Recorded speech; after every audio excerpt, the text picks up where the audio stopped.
Sa ngalan ng Ama, at ng Anak, at ng Espiritu Santo. Amen. Sumayin niyo po ang Panginoon. At sumaiyo rin. Mga kapatid, aminin po natin ang ating mga kasalanan upang tayo ay maging marapat gumanap sa banal na pagdiriwang. Inaamin ko Sa makapangyarihan Diyos at sa inyo mga kapatid, na lubha akong nagkasala sa isip, sa salita, sa gawa, at sa aking pagkukulang. Kaya isinasamo ko sa mahal na Birheng Maria, sa lahat ng mga anghel at mga banal, at sa inyo mga kapatid, na ako'y ipanalangin sa Panginoong ating Diyos. kaawaan nawa tayo ng makapangyarihang Diyos. Patawarin tayo sa ating mga kasalanan at patnubayan tayo sa buhay na walang hanggan. Amen. Panginoon, kaawaan mo kami. Panginoon, kaawaan mo kami. Kristo, kaawaan mo kami. Kristo, kaawaan mo kami. Panginoon, kaawaan mo kami. Panginoon, kaawaan mo kami. Manalangin tayo. Ama naming makapangyarihan, ipagkaloob mong lagi naming ikaligayang ikaw ay paglingkuran, sapagkat walang maliw at walang kahulilip ang kasiyahan kapag sumasamba kami sa iyong kapangyarihan, nagpapairal sa tanang sanlibutan. Sa pamamagitan ng Jesucristo, kasama ng Espiritu Santo, magpasawalang hanggan. Amen.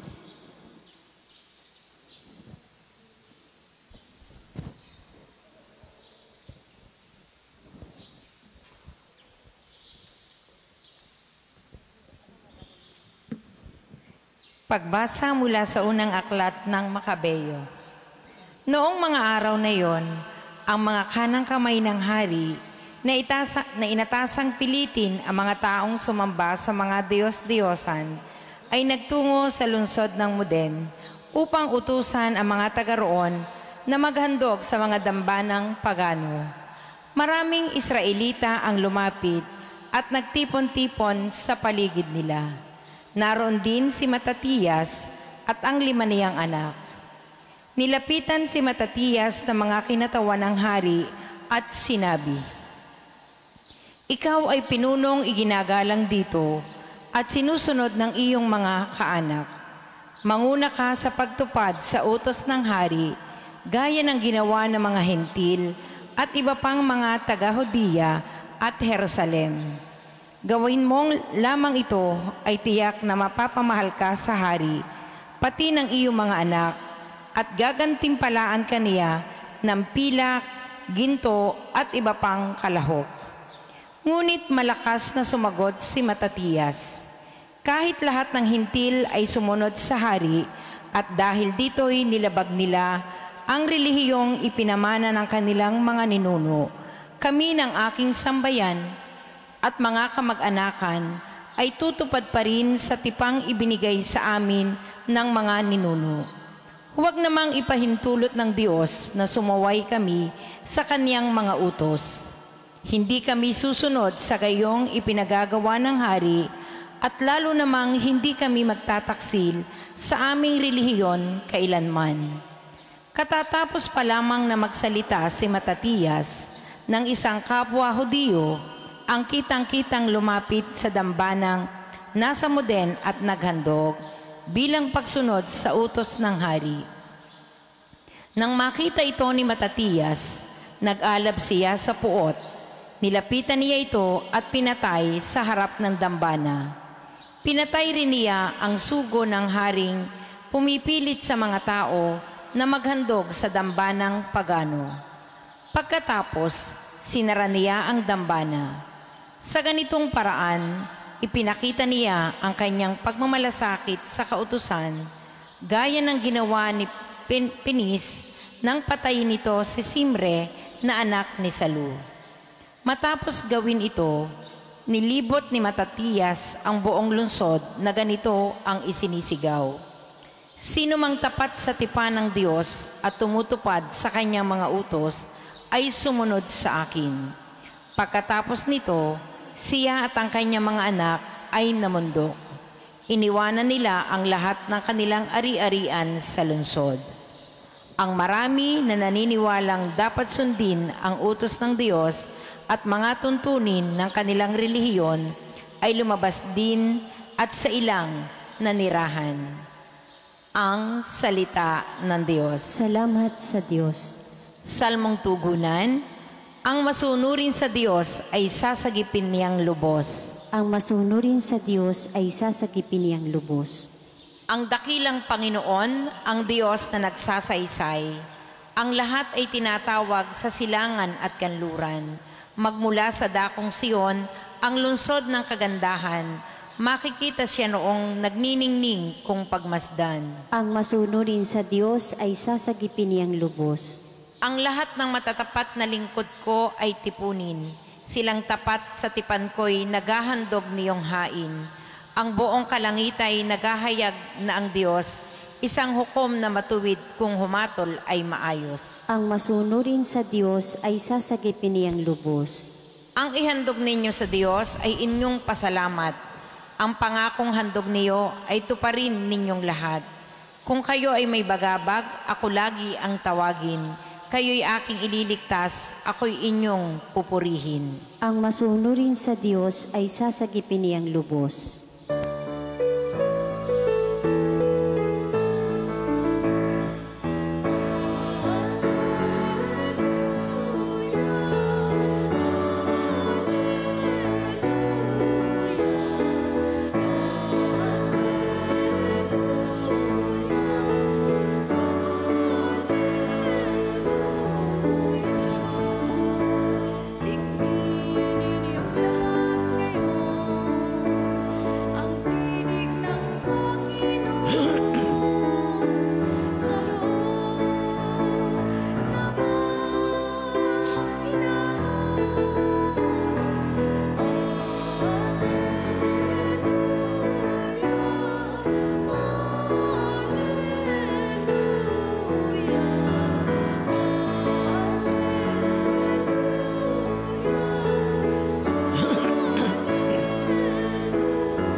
Sumainyo po ang Panginoon. At sumaiyo rin. Ang mabuting balita ng Panginoon ayon kay San Lucas. Papuri sa iyo, Panginoon.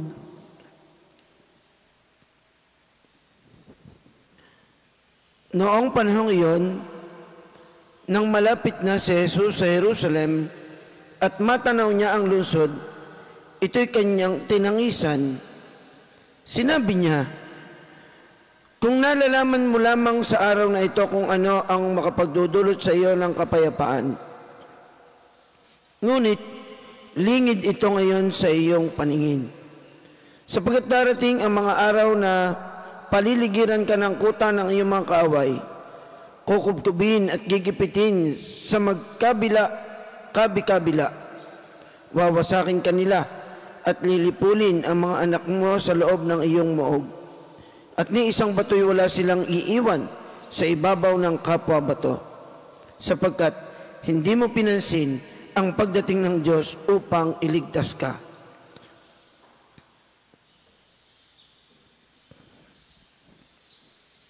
Mga kapatid, ang mabuting balita ng Panginoon. Pinupuri ka namin, Panginoong Hesukristo.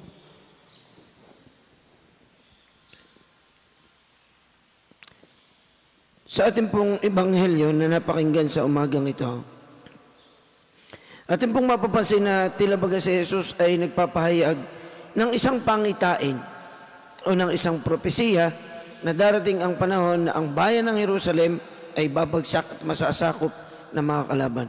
At alam naman po natin sa istorya na ganun nga ang nangyari, na ang Jerusalem ay bumagsak sa kamay ng mga Babylonian at ng mga Assyrian.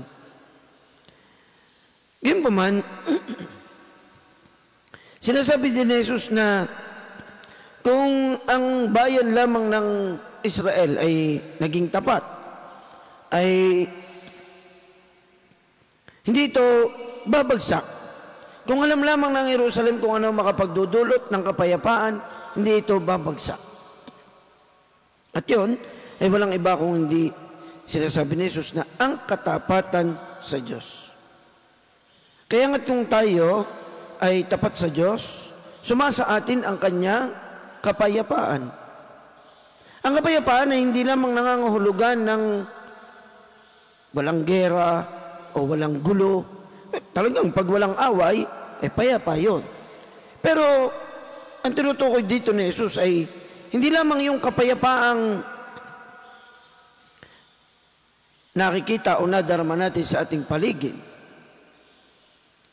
Kapag kayo ay hindi nag-aaway ng inyong kapitbahay, payapa yun. Walang gulo ano? Kung kayo ng iyong asawa ay di nag-aaway, payapa yun. Pero kapag naririnig mong yung isa'y nagdadabog na, at ang iyong mister ay laging pasusot, may ibig sabihin may something, halata yan ang inyong mga anak. Minsan ay kahit musmus magtatanong, Mami, magkaaway ka kayo ng daddy? Kahit na hindi nyo sinasabi. Pagka kayo hindi magkaaway, di ibig sabihin payapa, labing-labing, sweet na sweet. Kita naman yan Pero hindi lamang yun ang kapayapaan na sinasabi ni Jesus o tinutukoy ni Jesus, kundi yung kapayapaan ng kalooban. Yung kapayapaan ng iyong isip na wala kang pag-aalala, na hindi ka nagdududa, hindi ka nag-iisip ng masama, ay kapayapaan yun. Yung kapayapaan ng kalooban na sa iyong puso ay walang galit. Hindi ka nagagalit. Pagkat payapa ang iyong kalooban, hindi ka nagagalit sa iyong asawa kahit na nagluloko. Halimbawa, sinabi mo ng magtino, ayaw pa rin magtino. Ay, di. Pero hindi ka nagagalit. Hindi dahil sa wala kang pakialam, kundi sa puso mo, ay ayaw mo na ikinagagalit. Hindi. Hindi naman sa tinotolerate mo, kundi, hiyain na. Sinabi mo nang huwag lumabas ng bahay, nalabas pa rin, hiyaan mo na. Sinabi mo nang huwag ka na makikipagbarikan, ha? Umuwi ka agad. Huwag ka magbabarik. Maya-maya, door to door. May tatawag sa iyo. Delivery ho. Wala man ako in-order sa Shopee, Yung pala yung iyong asawa, dinideliver ng mga kabarikan. Door to door. Pero hindi ka na nagagalit. Isip-isip mo na lang, sinabi nang huwag na magbarik. Yan. Lungang Pero hindi ka na nagagalit. Sapagkat payapa na ang iyong kalooban Yung iyong kapitbahay na maligalig pa sa dilang maligalig, na ang mga ipinagliligalig hindi mo rin naman maintindihan, ano kaya na pinagliligalig nitong kapitbahay na ito? Ay pinagliligalig lang pala yung dahon ng inyong langka, doon napatak sa kanila, takot-takot na ipinagliligalig. Sa halip na walisin na laang, aawayin ka pa. Pero kapag may bunga na yung langka, siya pang nangungunang kumuha. Hindi mo na pinapatulan. Pagkat payapa na ang iyong kalooban. Yun ang tinutukoy ni Jesus na kapayapaan.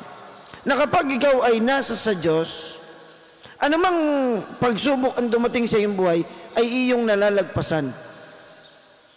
Sapagkat matatag ang iyong kalooban. Sapagkat ang kaloobang payapa ay matatag. Ang payapang kalooban ay nasa sa Diyos.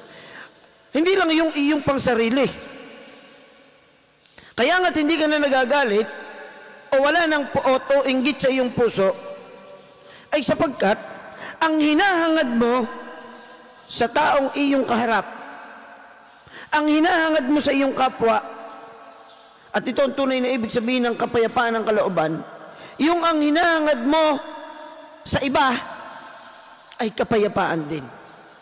Yung ang hinahangad mo sa iba ay kabutihan din.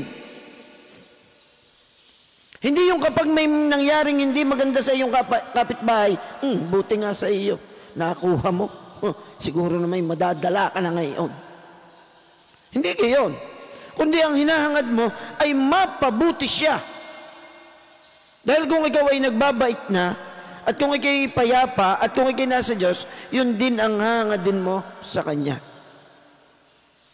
Hindi lang yung kabutihan o maganda ang mangyayari sa kanya, kundi hinahangad mo sa iyong kapwa, ang taong may kapayapaan, hinahangad mo na ang iyong kapwa ay pagpalain din ng Diyos. Katulad ng pagpapala niya sa iyo. Sapagkat pantay ang pagtingin ng Diyos sa lahat. Ayan ang kapayapaang tinutukoy ni Jesus. Hindi lang yung panglabas, kundi yung pangkalooban. At yung kalooban mo na payapa ay naghahangad ng kabutihan sa kapwa. Kaya nga sabi ni Jesus, yung iyong kaaway, pagdasal mo. Nagawa mo na ba yon? Ha? Na yung iyong kaaway ipinagdasal mo? Oh, Father, lagi ko ipinagdadasal. Lagi kong pinagdadasal yung, nako, ako'y gigil na gigil dyan. Ay baka naman masama ang ipinagdadasal mo. Baka ipinagdadasal mo, sana matodas na yan. Ay hindi yun. Yung ipinagdadasal mo, ang kanyang kaligtasan at kapayapaan. At kapag tayo'y gano'n, nasa sa Diyos at mapayapa ang ating buhay, nasa sa atin ang kaligtasan. At anumang pagsubok ang dumating sa ating buhay, hindi tayo magagapi. Ano ibig sabihin? Hindi tayo masasakop, hindi tayo pasasakop sa kapangyarihan ni Satanas. Ha? Kapag ka ganon, malayo sa iyo ang demonyo. Bakit malayo? Abay, matatag ka eh. Payapa ang iyong kalooban. Ano? Sa sobrang kabanalan at kabaitan mo, ang demonyo ay natatakot ng lumapit sa iyo at baka pati siya ay maging banal. No? Yun ang kabanalan. No? Kaya yung taong banal, abay, yung taong may kapayapaan, yung taong may pagmamahal sa Diyos. Kaya tingnan nyo yung taong mapayapa, yung taong talagang nasa sa Diyos, hindi, kung nilalapitan man ng tukso, ay hindi nagtatagumpay ang demonyo. Yan ang ibig sabihin ni Jesus. Kaya maging matatag ang kalooban sa pagkakaroon ng kapayapaang nagmumula kay Kristo. Ay digat sa misa, nagbibigayan tayo ng kapayapaan. Kaya nga ayaw na ayaw ko niyang nung bago mag-pandemic, akin ho talagang itinuturo itong yung pagbibigayan natin ng kapayapaan. Yung hindi ko maintindihan kung ba't tayong mga Katoliko ay natuto o yun siguro ang itinuro sa atin.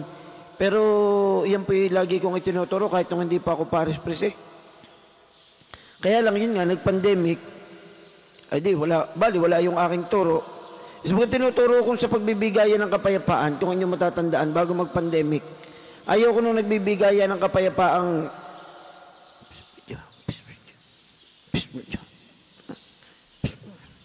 ano kaya ang ibig sabihin nun? No? Tangulan ng tong parang mga native na manok na tukala ng tunga.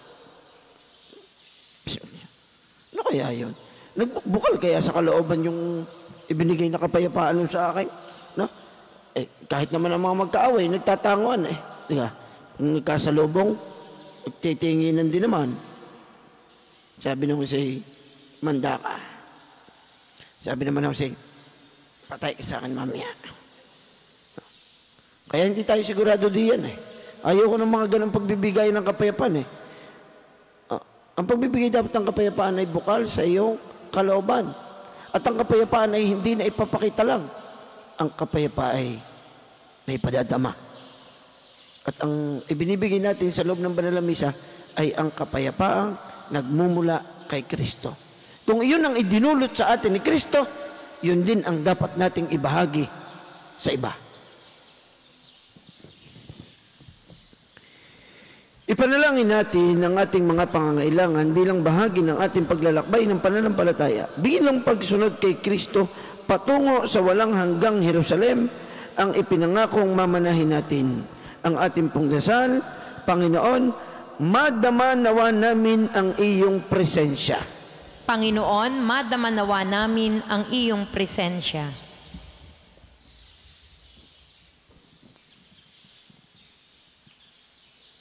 Ang simbahan, naway maging buhay na sagisag at instrumento ng pagkakaisa at kapayapaan. Manalangin tayo sa Panginoon. Panginoon, madama nawa namin ang iyong presensya. Bilang komunidad ng mga sumasampalataya, naway hindi tayo magkahati-hati dahil lamang sa mga walang kwentang galit at hindi pinag-isipang paghusga. Manalangin tayo sa Panginoon. Panginoon, madama nawa namin ang iyong presensya. Atin nawang maiwasan ang gumawa ng mga dahilang umiiwas sa ating pagtugon sa mga hamon ng pananampalataya. Manalangin tayo sa Panginoon. Panginoon, madama nawa namin ang iyong presensya. Ang mga kasawian sa buhay o pagkakasakit, naway hindi makasagabal sa ating pagnanais na sundan si Kristo, maging sa pagpapakasakit. Manalangin tayo sa Panginoon. Panginoon, madama nawa namin ang iyong presensya. Sa mga tapat na yumao, sana'y maibigay ang walang hanggang kaligtasan. Manalangin tayo sa Panginoon. Panginoon, madama nawa namin ang iyong presensya.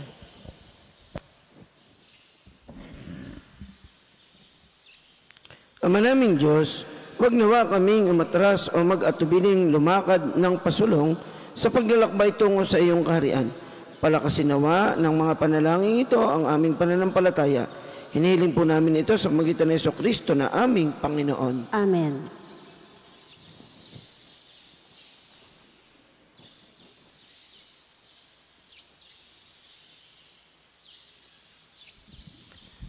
Kapuri-puri ka Diyos sa mga lumikha sa libutan, sa inyo pong kagandahang loob. Naritong aming mayaalay mula sa lupa at bunga ng aming paggawa, ang tinapay na ito para maging pagkaing nagbibigay buhay. Kapuri-puri ang poong may kapal, ngayon at kailanman.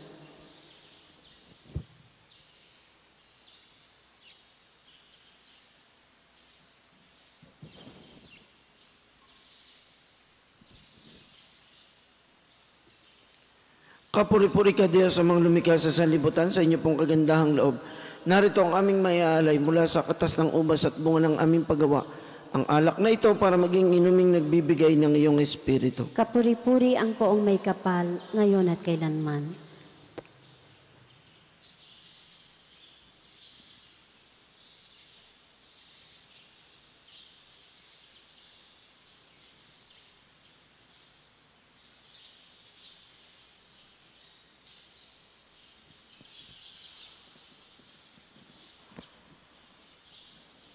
Manalangin po tayo mga kapatid upang ating paghahain ay kalugdan ng Diyos amang makapangyarihan. Tanggapin nawa ng Panginoon itong paghahain sa iyong mga kamay, sa kapurihan at karangalan sa ating kapakinabangan at sa buong sambayanan niyang banal.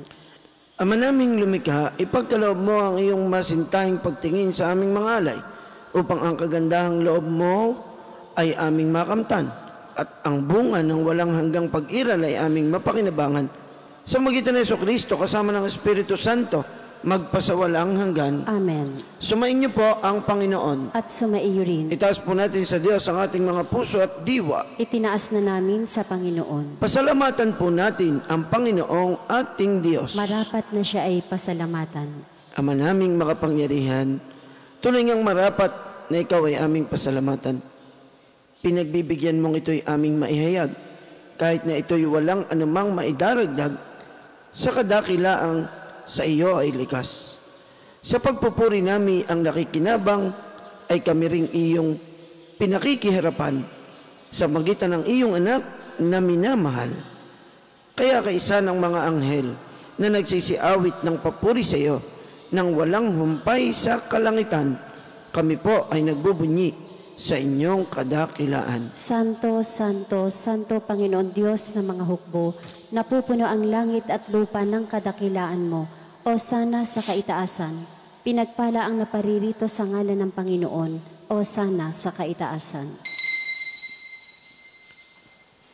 Ama naming banal, ikaw ang bukal ng tanang kabanalan, kaya't sa pamamagitan ng iyong Espiritu, gayon mong banal ang mga kaloob na ito, upang para sa amin ay maging katawan at dugo ng aming Panginoong Jesucristo. Bago niya pinagtiis ang kusang loob na maging handog, hinawakan niya ang tinapay, pinasalamatan kaniya, pinagati-hati niya yon, iniabot sa kanyang mga alagad at sinabi, Tanggapin ninyong lahat ito at kanin. Ito ang aking katawan na ihandog para sa inyo.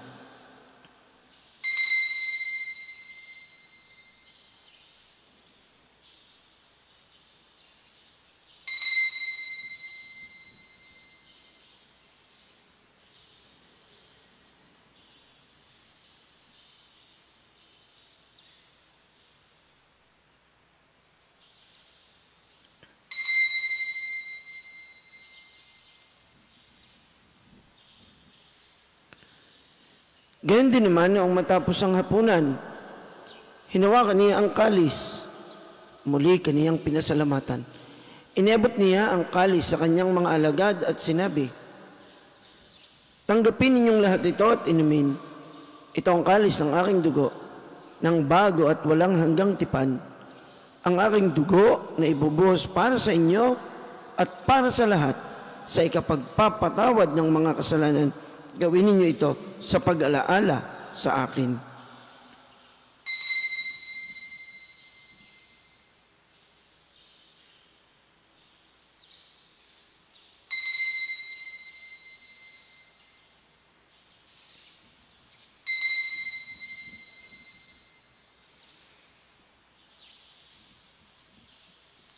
Ipagbunyi po natin ang misteryo ng ating pananampalataya. Si Kristo'y namatay, si Kristo'y nabuhay, si Kristo'y babalik sa wakas ng panahon.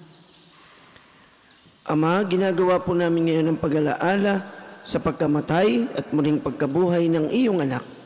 Kaya't iniaalay po namin sa inyo ang tinapay na nagbibigay buhay at ang kalis na nagkakaloob ng kaligtasan. Kami po ay nagpapasalamat dahil kami iyong minarapat na tumayo sa harap mo para maglingkod sa iyo. Isinasamo po namin kaming magsasalo-salo sa katawan at dugo ni Kristo ay mabuklod sa pagkakaisa sa pamamagitan ng Espiritu Santo. Ama, lingapin po ninyo ang inyong simbahang laganap sa buong daigdig. Puspusin po ninyo kami sa pag-ibig. Kaysa ni Francisco na aming Santo Papa, at ni Gilbert na aming obispo, at ng lahat naming mga obispo, at ng Tanang Kaparian. Alalahanin po ninyo si Ma'am Mila na tinawag ninyo mula sa daigdig na ito. Nung pong siya ay binyagan, siya'y nakaisa ni Kristo sa pagkamatay. Ngayon pong siya'y pumanaw na, naway makaisa siya ni Kristo sa pagkabuhay. Alalahanin din po ninyo ang mga kapatid naming nahimlay nang may pag-asang sila'y muling mabubuhay, hindi ng lahat ng mga pumanaw na. Kaawaan po ninyo sila at patuloyin sa inyong kaliwanagan. Kaawaan po ninyo at paging dapatin kaming lahat na makasalo sa inyong buhay na walang wakas. Kaisa ng mahal na Bereng Maria na ina ng Diyos at ni San Jose na kanyang kalinis-linisang esposo. Kaisa ng mga apostol at mga martir, kaisa ni na San Jose Marelo, San Lorenzo Ruiz, San Pedro Calungsod, at ng lahat ng mga banal na namuhay dito sa daigdig ng kalugod-lugod sa inyo. Maipagdiwang nawa namin ang pagpupuri sa ikararangal mo sa magitan ng iyong anak na aming Panginoong Hesukristo. Sa pamamagitan ni Kristo, kasama niya at sa Kanya, ang lahat ng parangal at papuri ay sa inyo, Diyos, amang makapangyarihan, kasama ng Espiritu Santo, magpasawalang hanggan.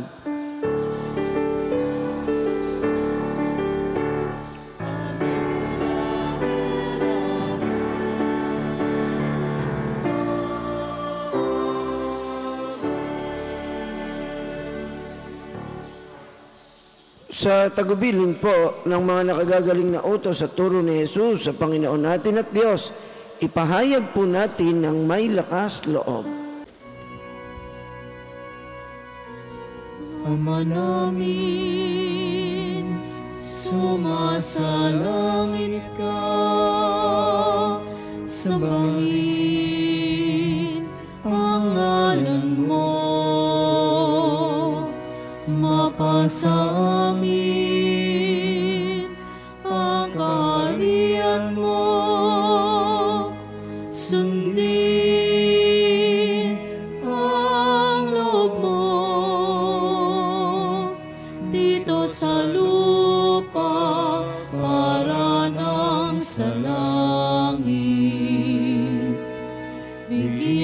mo kami ngayon ang aming kakanin sa araw-araw.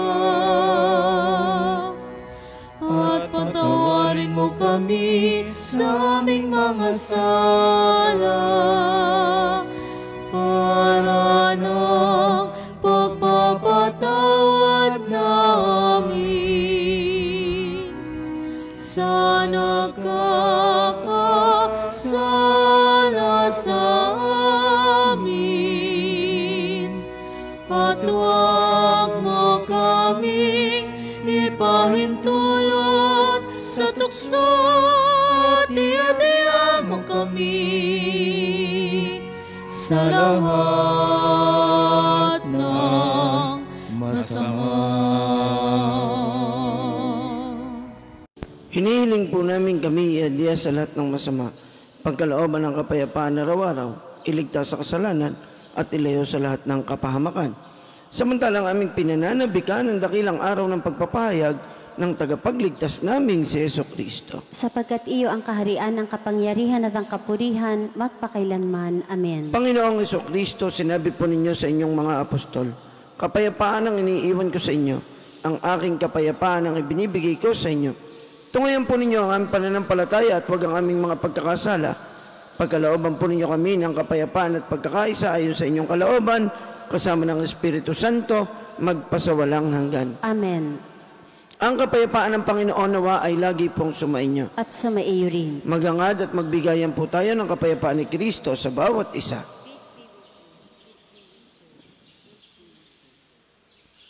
Kordero ng Diyos na nag-aalis ng mga kasalanan ng sanlibutan, maawa ka sa amin. Kordero ng Diyos na nag-aalis ng mga kasalanan ng sanlibutan, maawa ka sa amin. Kordero ng Diyos na nag-aalis ng mga kasalanan ng sanlibutan, ipagkaloob mo sa amin ang kapayapaan.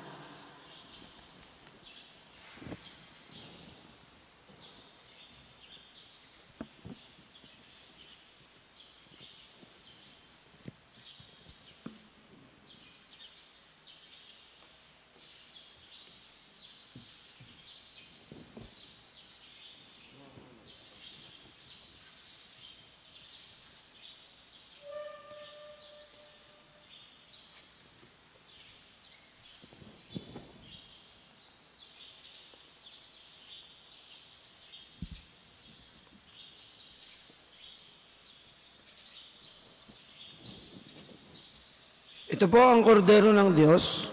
Narito ang ating Panginoong Jesucristo. Siya ang mag-aalis at magpapatawad ng ating mga kasalanan. Mapapalad tayong lahat na inaanyayahang magkasalo sa kanyang banal na piging. Panginoon, hindi ako karapat-dapat na magpatuloy sa iyo, ngunit sa isang salita mo lamang ay gagaling na ako. Ang katawan ni Kristo. Amen. Panginoong Jesus, ako ay nananalig na ikaw ay nasa kabanal-banalang sakramento sa altar. Iniibig kita ng higit sa lahat at minimithi kong tanggapin ka sa paraang espiritual dahil hindi ko kayang tanggapin sa panahon ngayon ang iyong katawan at dugo sa banal na sakramento. Kahit man lang sana ay matanggap kita sa paraang espiritual sa aking puso. Niyayakap kita na para bang andito ka na talaga sa aking puso at iniaalay ko ng buong puso ang aking sarili sa iyo. Huwag mong pahintulutang mawalay ako sa iyo. Amen.